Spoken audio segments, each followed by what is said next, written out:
शस्त्रानं मारणार नव्हता म्हणून शस्त्रदमदार म्हणालो होतो. अरण्य म्हटलं की अनेक प्रकारची नाना तऱ्हेची संकट येतात. एक वेळ 4 पायाची मोठी जनावर चालती पण अशी 2 पायाची चालती बोलती नको. असे ना का योगा योगाने आता तरी शेवट असू द्या. आता एक जबाबदारी परिपूर्ण झाली. देवर्षीने जसं सुचविलं तसं आम्ही आमच्या पराक्रमाच्या योग्य करून केलं. आता दुसरी इच्छा तुझी राहिली. एखाद्या मृगाची शिकार करावी आणि मृगचर्माची गंजुका माझ्या स्वतःच्या अंगावर चल लवकर लवकर.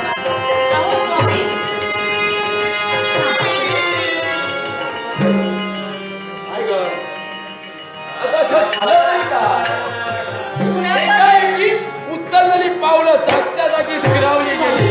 कुणाचा तरी रडण्याचा आवाज मला येतो. तुम्हाला येत नाही का? ऐका तरी कोण रडत कोण दुःखी आहे? तुझी चूक नव्हे. अगं कुणाच्या तरी तुटकी स्वर तुझ्या कर्णपटलावरचं ऐकू येत आहे. हे अरण्य म्हटलं गेलं. अरण्य म्हटलं की अगं गर्द झाडीत बसून सुद्धा पक्षी सुद्धा पशु सुद्धा मानवाला पाहून अगं वेगवेगळे नाना तऱ्हेचे आवाज काढत असतील. आपल्याला काय करायचंय? चल माझ्या समवेत.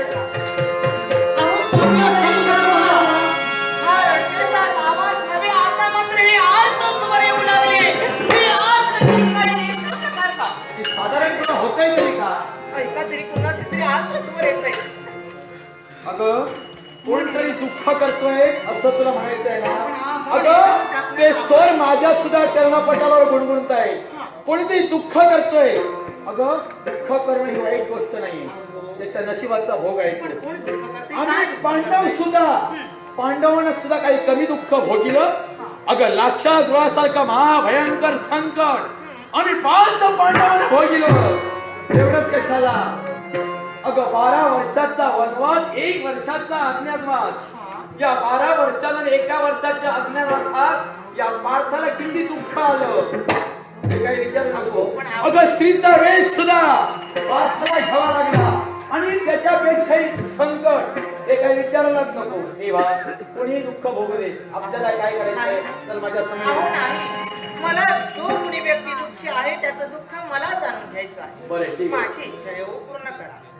माणसानं माणसाला तारायचं असतं. या उदात्त हेतून तुझ्या एकाच मनोधारणानं आज तू सौभाग्याच्या घराला म्हणते स्वामी दुःखीचं दुःख निवारण करायला हवंय. कोण दुःख करते जाणून घ्यायला हवंय.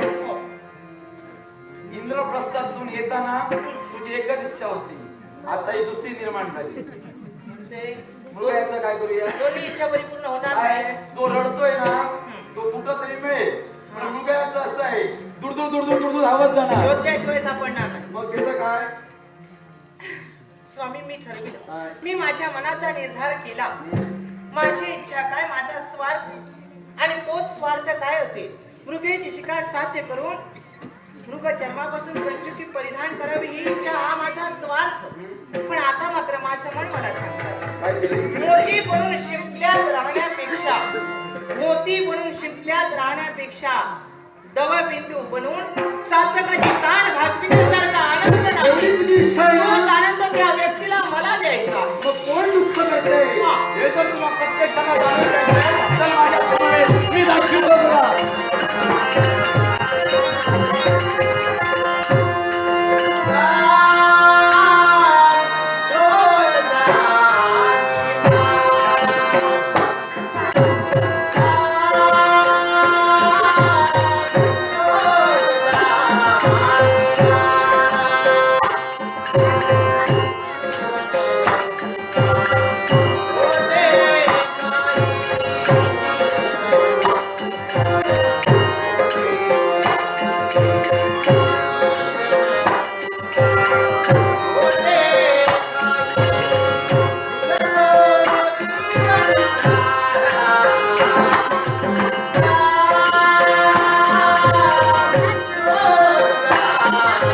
सत्य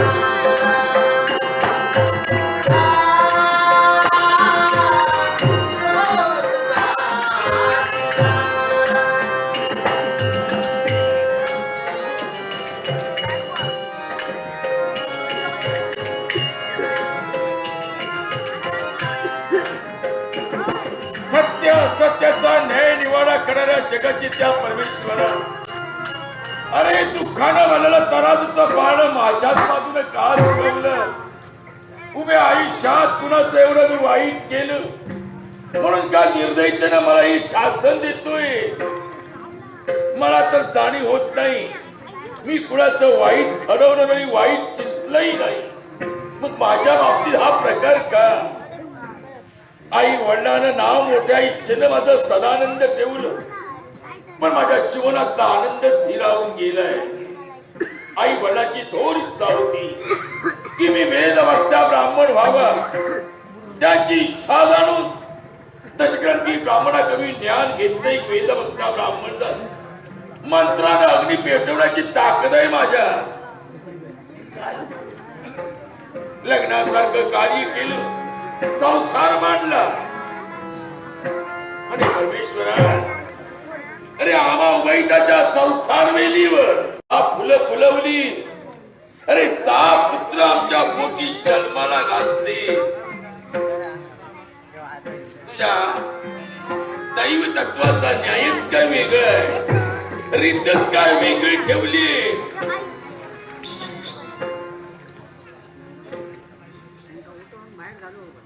शांत बस, नाहीतर बाजूला चाल. इथल्या कोणी नाही उठवलं तर मी उठवी ना.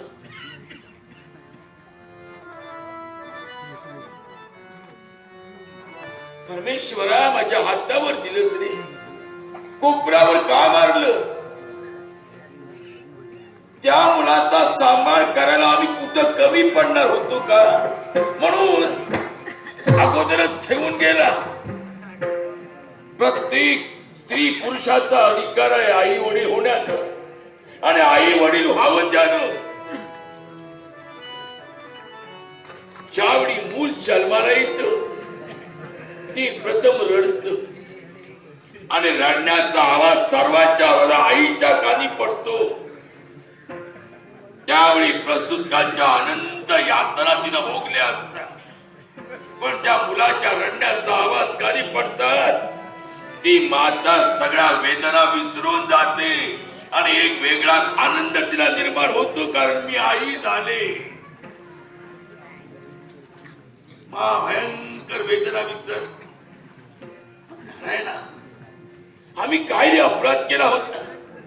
निदान त्या मुलाच्या रडण्याचा आवाज जरी आमच्या कानी पडला असता तरी आम्ही समाधान मानलं असतं. अरे त्याला गर्भातच का मारलंस, आणि वृद्धावस्थेत त्याला जन्माला घातलं. 1 ना 2 6 वेळा 30 घटना घडली. तुझ्या मनात काहीतरी वेगळं वावरतंय. मनाचा अंत कुणालाच लागणार नाही, मला तो काय लागेल.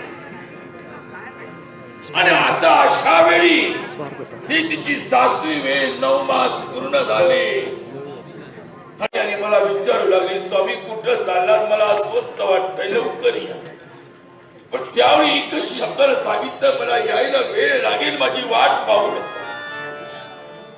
घर सोडलं, रस्ता रान जवळ करतो, आणि आज मनाचा निर्णय घेतला. ते 6 वेळा घडलं, ते जर 7व्या वेळी होईल ते पाहण्यासाठी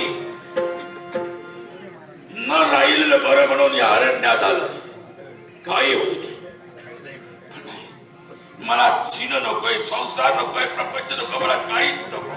या यात्रा भोगण्यापेक्षा जीवनाचा सेवन करावं, या अरण्यात येणं केलंय. या स्वतिक सेवन करावं आणि आपल्या जीवनाचा सेवन करावं. परमेश्वरा,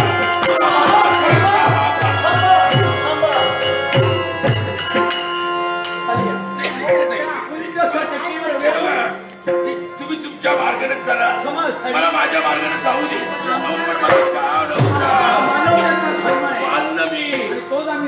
मला तुम्ही विचारपूस केला एवढं ठीक आहे. अंगाला भस्माचं लेपण, कंठी रुद्राक्ष धारण, श्वेत वस्त्रात ज्यांचा देह दळला गेला ते या सुंदर देहाला संज्ञा तरी काय? सदानंद. काय एक वेद वक्ता ब्राह्मण आहे मी. तुमच्या देहाला संज्ञा सदानंद ब्राह्मण? मी ब्राह्मण आहे. ब्राह्मण शेष नतमस्तक होतोय. परमेश्वर आपलं भलं करो. माझ्या त्या पामराचा काय आशीर्वाद लाभेल तुम्हाला? काय आहे माझ्या मला माझ्या कर्तृत्वापासून परावृत्त करणारे आपण कोण? म्हणजे आमची जाणीव आपल्याला नाही. आज व्यक्ती पाहतोय अरे, काय? कुठंतरी आमचं नाव तुम्ही ऐकलं असणार. आमची कीर्ती कुठंतरी तुमच्या कर्णोपकरणी आली असणार. तो जिष्णू कीर्ती श्वेतवाहना विवास्तू फाल्गुनी धनंजय कृष्ण गुण यशा विजय ओ कुंती पुत्र अर्जुन धनुधारी पार्थ धनुधारी पार्थ. वाचनात आपल्या बाबतीत ऐकलं होतं पण आज व्यक्ती निहाळतोय. पार्थ राजाची भार्या, जगाचा वीर गोपाल याची भगिनी सुभद्रा ती. भद्रा आमच्या सौभाग्य होती. देवा सांगावं प्रसंगी केवढी थोर माणसाची भेट झाली. समाधान तुमच्यासाठी जे कधी पाहायला मिळणार नव्हतं ते पाहिले मी समाधान झालं. चला तुम्ही तुम्ही आमच्यापेक्षा तुमच्या मागे. श्रेष्ठ आहात. तुम्ही आम्हाला नतमस्तक होऊ नका.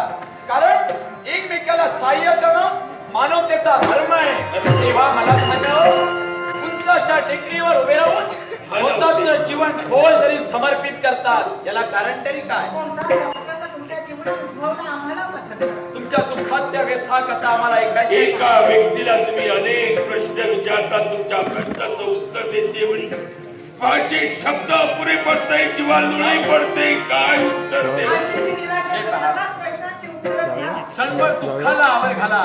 आणि म्हटल्यानंतर चित्र विचित्र विश्वाच्या रंगमंचावर प्रत्येकाचं जीवन घडविलं ते भगवंताला आडव्या उभ्या वस्तून म्हणजे सुख दुःखाच्या व प्रत्येकाच्या वाट्याला असतं. सुख दुःख हे प्रत्येकाच्या वाट्याला त्याने ठेवलंय पण त्याला देखील त्यांनी मर्यादा ठेवली. हो माझ्या जीवनात जे काय घडवतोय ते अमर्याद आहे. म्हणजे मर्यादेच्या पलीकडचं कठोरातील कठोर जरी पुरुष असला तरी ते त्याला सहन होण्याजोगच नाही. सदानंद ब्राह्मण ऐकूया नेमकं तुमचं दुःख तरी काय? दुःखाची आनंद घ्यायचंय. ऐका सांगतोय दंतभरीत काढी. लग्न केलं संसार मांडलं आणि माझ्या संसार वेदीवर त्या विधात्यानं साप फुलं फुलवली. साप पुत्रपोटी जन्माला आणला. अहो, मग ही आनंदाची वार्ता आहे, दुःख का करता? हे पहा, तुम्ही म्हणता सहा अपत्य तुमच्या पाठीशी आहे. मग मला सांगा त्या सहा अपत्यांचं लग्न झालं असावं. त्यांच्या भार्या तुम्हाला काही लागून टोचून बोलतात. तुमच्या वृद्धपणाचा विचार करत नाही की काय? आलं माझ्या. म्हणजे त्या सहाही पुत्रांचं संतानांचं पालन पोषण संगोपन कुठेतरी करता ना तुम्ही कमी पडता म्हणून दुःख करता का? संसाराची घडी विस्कटली की काय? सांगा आम्हाला. तुम्ही तुमच्या परीने प्रश्न केला पण या प्रश्नाला उत्तर काय देऊ काय ते? आणि काय तुमच्या मनात आम्ही समाधान करू? मग नेमकं पण सहा मुलांची मुलाचा सांभाळ करायला कुठेतरी कमी पडला. माऊली ती जर हयात असती तर सांभाळ करण्याचा प्रश्न उद्भवला असता. अहो परमेश्वरानं हातावर दिले कोपरावर मारलंय. जन्मतात त्या साई पुत्राला त्यानं गर्भात मारली. याच्यापेक्षा दुःखात आहे कुठचं? एका मागून एक अशी सहा अपत्य गर्भात निवर्तली गेली. हे दुःख सारा गर्भ त्या काळानं हाडून पडला. सुखाच्या नंदनवनात काढलेली रांगोळी काळाच्या पावलानं गर्भात पुसून गेली की काय? मग मला सांगावं आताच दुःख मला सहन होणार नाही. मग आता नेमकं तर आता ही 7वी वेळ आहे. 9 मास पूर्ण झाले. म्हणजे सातव्या वेळी सुद्धा पात्राचे 6 वेळा घडलं ते जर 7व्या वेळी घडलं तर चिन्यात काय अर्थ आहे? काय अर्थ आहे? चिंता करू नका. म्हणजे सातव्या वेळी सुद्धा तुमच्या सौभाग्यवती गर्भावस्थेत आहे म्हणून तुम्हाला चिंता लागली. एका मागून अशी सहा अपत्य गर्भात तर मारली गेली. त्यांची प्रेत तुमच्या हाताने तुम्ही घातली. आता उद्भवला प्रश्न तो सातवा अपत्याचा. मग ऐका तुमचं दुःख ते या पार्थाचं दुःख आहे. मानवतेचं दुःख ते माझं दुःख आहे. एकमेकाला सहाय्य करायचं असतं. मानव सेवा हीच काही ईश्वर सेवा. म्हणून तुमच्या 6 मुलांचं दुःख हे मला कळतंय. म्हणून तुमच्यासाठी मी घनघोर प्रतिज्ञा करतोय. या पार्थाची प्रतिज्ञा तुमच्या साध्य अपत्यासाठी असेल. तुमच्या उड्या करणार नाही का? एक वेळ सागर आपली मर्यादा सोडे, पर्वत शिखरी कोसळून पडतील, पूर्वेचा भानू पश्चिमेला उठे. आणि म्हणून तुम्हाला सांगतोय, धनुष्यातून सुटलेला बाण पुनश्च एक वेळ येईल. पार्थाच्या मुखातून निघाला शब्द पुनश्च येणारा नव्हे. म्हणून तुमच्यासाठी घनघोर प्रतिज्ञा आकाशातल्या नवरत्न तारांगणाला साक्ष ठेवतोय. हरिहर ब्रह्मादिकांची शपथ घेतोय. माझी प्रतिज्ञा, काळाचा महाकाळ कोणी येऊ द्या, पण साध्य आपलाचं रक्षण हा पार्थ करे, पार्थ करे, पार्थ करे. ही माझी चालती बोलती प्रतिज्ञा तुमच्या 7व्या अपत्यासाठी. पार्थराज, दुःख जाणून प्रतिज्ञा केला. हा 6 वेळा असंच घडलं हो. ज्ञाती बांध येऊन शब्दानं धीर देण्याचं अपूर्व धाडस त्यानं अगदी केलं, बरोबर. पण केलेली मुलं मात्र आणून देऊ शकले नाही. म्हणूनच साध्यामलाचा प्रश्न तुम्ही उभा केला. या शब्दानं आमचं समाधान करू पाहतात, केविलवाना आपण प्रयत्न करतात. म्हणजे विश्वास नाही की काय? आता परमेश्वरावरही माझा विश्वास नाही. थांबा ब्रह्म. पार्थाच्या शब्दावर तुमचा जर विश्वास नसेल, पण पार्थाचा आपल्या पराक्रमावर पूर्ण विश्वास आहे.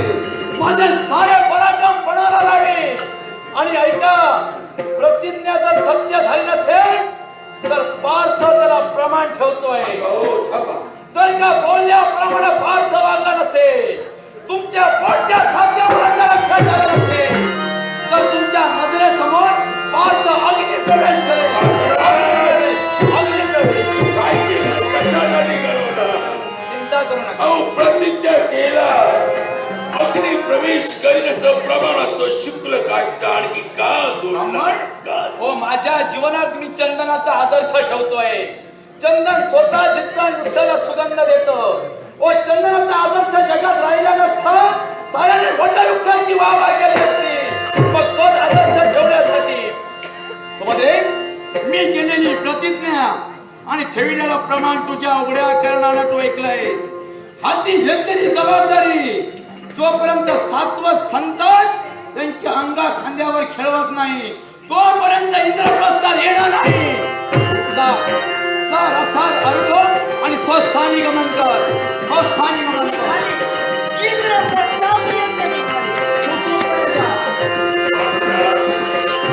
एका ब्राह्मणाचं दुःख जाणून तुम्ही घेतला, प्रतिज्ञा करून प्रमाण ठेवला. म्हणजे अरण्य, अहो, आश्रमात माझ्या झोपडीत काय प्रकार घडला असेल कोण जाणे. म्हणजे पत्नी अहो, ते एकटे वाट पाहत असेल.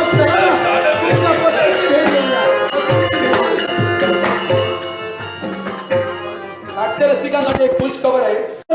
पार्थ येतोय, पार्थ येतोय. महापुरुष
पण दोन भाग कुणीतरी एक सारखा मागं ओढल्यानं आठवणी होत आहेत त्या मागील प्रसंगाच्या पाठोपाठ 6 मुलांना या आनंदीने जन्म देण्यासाठी तत्पर झाले. पण उदरातच मृत असणारी 6 मुलं आणि त्या 6 मुलांना या आनंदीने परमेश्वरात जन्म दिला रे. हे काही मुलाचा रडण्याचा कधी आवाज माझ्या कर्मी पसंत पावला नाही भगवान.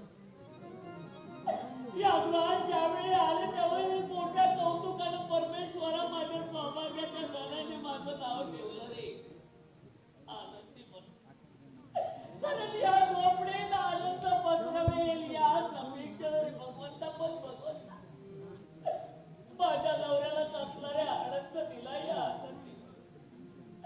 नावाचे फक्त आनंदी म्हणून राहिले पण होय परमेश्वर माझ्या नवऱ्याला मी आनंद दिलाय आणि तोही कोणता असेल तर भगवंता नवऱ्याच्या हाताला 6 मुलं भूमीत गाडण्याचा मी माझ्या गाण्याला आनंद दिलाय रे भगवंता. कुणाच्या दारी जर का गेले असेल तर प्रत्येक जण माझ्याजवळ पोट टाकून बसतात. वाघोटी नेली हड स्वतःच्या मुलाला खाणारी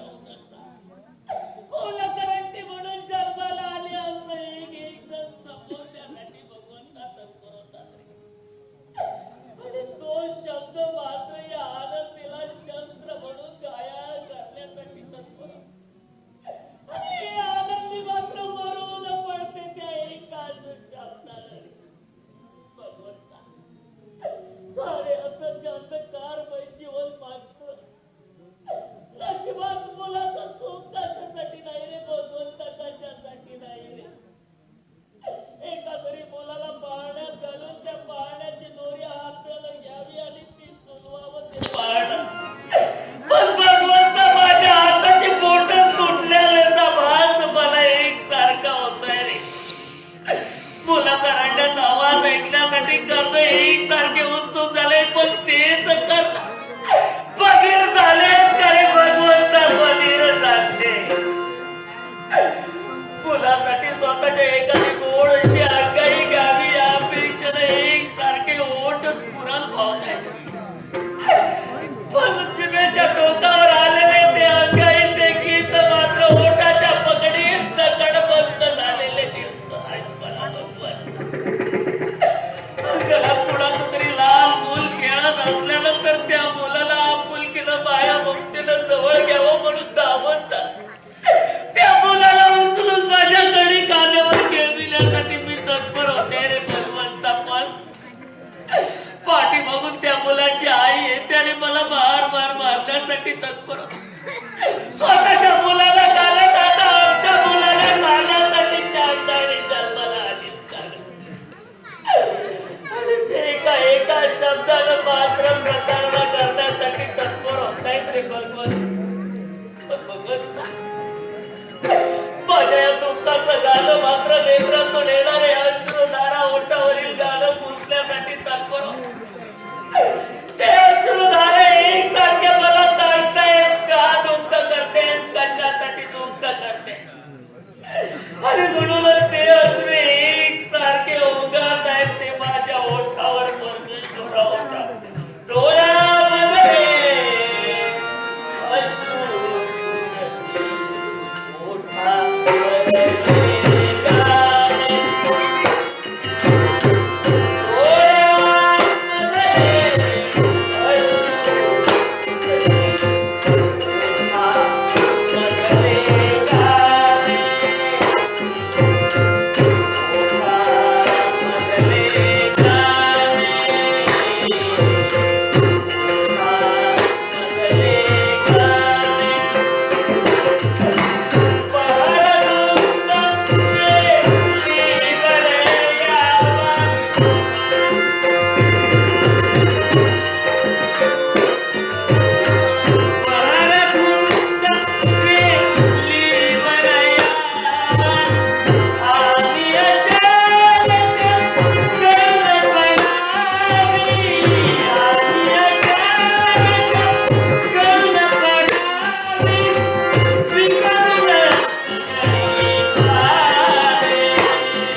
ठीक आहे पण एवढा विलंब नाही, कसा? वेळ लागला का यायला?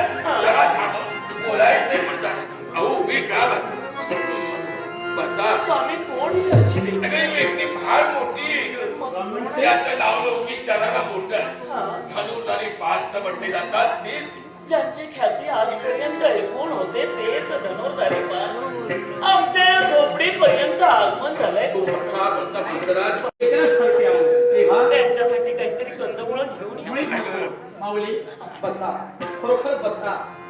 नितांत तुम्हाला विश्रांतीची गरज आहे. अहोरात्र सेवा करावी असं आम्हाला वाटत असतं. आमच्या इथे येऊन आमची सेवा. ब्राह्मण से खरोखर तुमची पत्नी पावित्र्याची पुण्यमय गंगा आहे. मंगलतेच्या मंगलमय देवते. खरोखर अशा माते समान असलेल्या तुमच्या भार्येला आमचा पुनश्च लाभ लाभ प्रणाम. आमची एवढी योग्यता नाही. कारण तुम्ही म्हणजे गुरु माऊली आहात. गुरुची सेवा करून देव मिळवता येतो, पण देवाची सेवा करून गुरु मिळवता येत नाही. गुरु म्हणजे ब्रह्म होय, गुरु म्हणजे विष्णू होय, गुरु म्हणजे महेश होय. आणि खऱ्या अर्थानं आत्मा उभयताचं दर्शन म्हणजे लक्ष्मी नारायणाचं दर्शन, तुम्हा उभयतांचं दर्शन म्हणजे पार्वती परमेश्वराचं दर्शन. आणि या दोन जनाची सेवा करण्याचा मलभ्याला पार्थाच्या नशिबी आला. म्हणून हसत वदनानं आशीर्वाद द्या, आशीर्वाद द्या, आशीर्वाद द्या. हसत आशिष द्या.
तुम्ही बसविण्यासाठी तत्पर झाला. तुमच्या पत्नीला विश्रांती आशीर्वाद केला.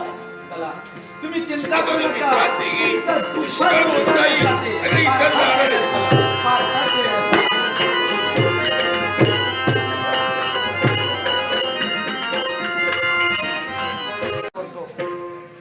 अरे हो, ब्राह्मणांसाठी मी प्रतिज्ञा केली, त्याला प्रमाण ठेविलं, पण सांगता येत नाही. वेळ कधी ठरवून येत नसते आणि अशी वेळ जर वाईट आली असेल तर आमच्या प्रतिज्ञेचा प्रमाणाचा काय उपयोग. म्हणून अस्त्रयुद्धाच्या जोरावर ब्राह्मणांच्या पर्णकुटीच्या अवतीभोवती असंख्य लक्षवधी बाणांचं कुंपण करावं. का कशासाठी?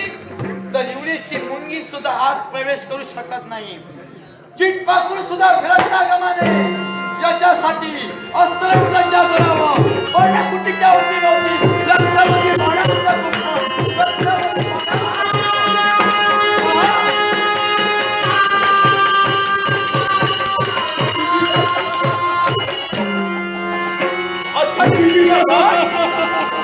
त्या पर्णकुटीच्या अवतीभोवती जमा झाले. त्या असंख्य मानाने वेढा दिला तो पर्णकुटीला. मग आपण जागता पहारा ठेवा याच्या. अरे बाप रे, काय पाहतोय मी?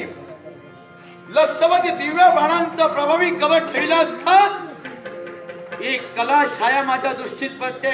ही घनराठाई सावली कुणाची असेल? दीपा नवो मंडलात आकाश मार्गाने एक अद्भुत शक्ती विहार करते. मग या अद्भुत शक्ती कोणी असू दे, या अद्भुत शक्तीला पार्थ प्रणाम करते. पार्थ प्रणाम करते. पार्थ प्रणाम करते. हे धर्मधारी पार्थ, तू देवाला नमस्कार. या धर्माच्या चरणी रुजू झालो. आशीर्वाद देवाला उदात्त आहे तुला. मूर्त स्वरूपानं धर्म तुझ्या समोर प्रगट झालाय. धर्मराज, ज्यांचं दर्शन सुद्धा दुर्लभ असत, ज्याला काळाचा महाकाळ म्हटलं गेलं, अगदी मृत्यूची देवता म्हटली, हो तुमचं नाव एकदा क्षणी प्रत्येक प्राणीमात्राचा थरका उठतो असे दक्षिणापती धर्मराज माझ्यापर्यंत आले असतील तर हा पार्थ पुरस्कार नतमस्तक होतोय. आहे आशीर्वाद. पण पार्थ, मनाचा संभ्रम वाढला हा, एकाच गोष्टीसाठी. अशी कोणती? एकाएकी तुम्ही आमच्या समोर. याला कारण हा, एका गोष्टीचा नाव विचारण्याचा नाही. पार्थाला तुझ्या समोर प्रत्यक्षाला धर्माला यावं. ऐकूया तरी. या ठिकाणी ब्राह्मणांची पर्णकुटिका आहे. अगदी बरोबर.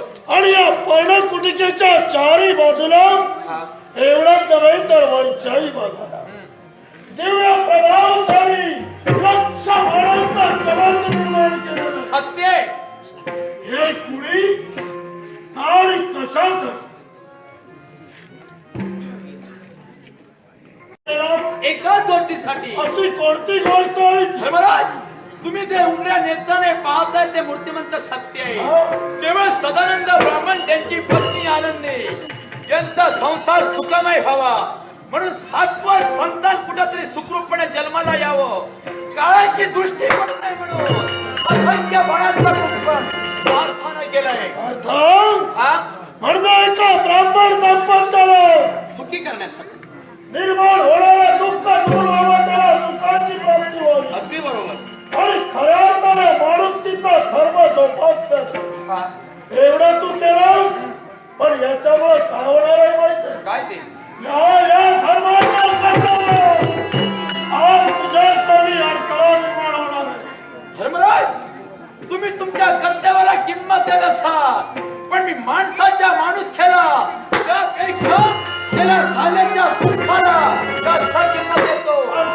त्यांच्या दुःखावर मायेची फुंकर मारावी, सातवं अपत्य जन्माला यावं म्हणून आटापिटा चालले.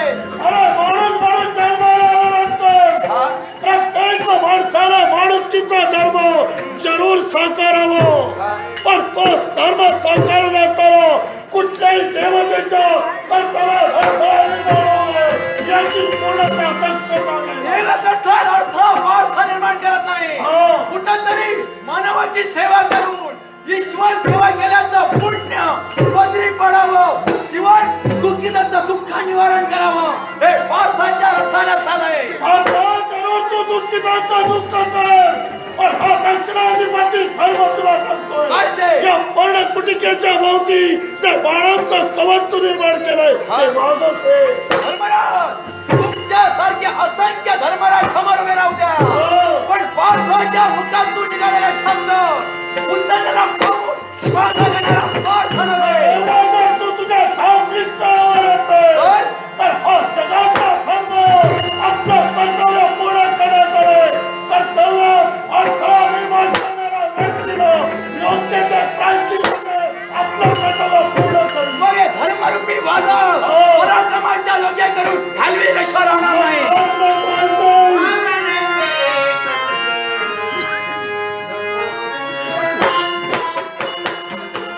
Thank you.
कर्तव्य पूर्ण करीन. त्यांचा प्रत्यक्ष वेळ होता माणसाच्या हातून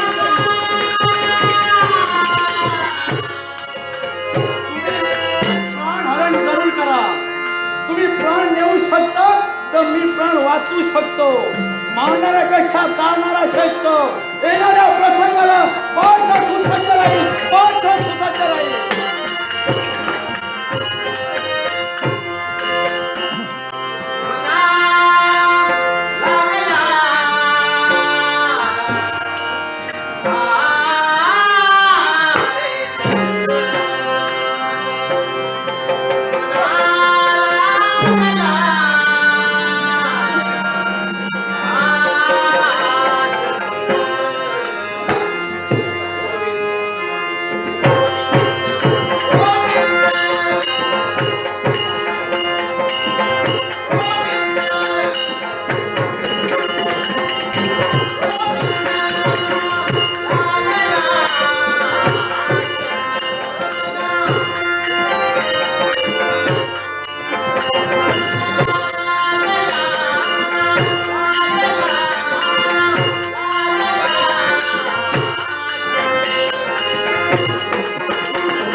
कोणी वर्णली अशी शोभा.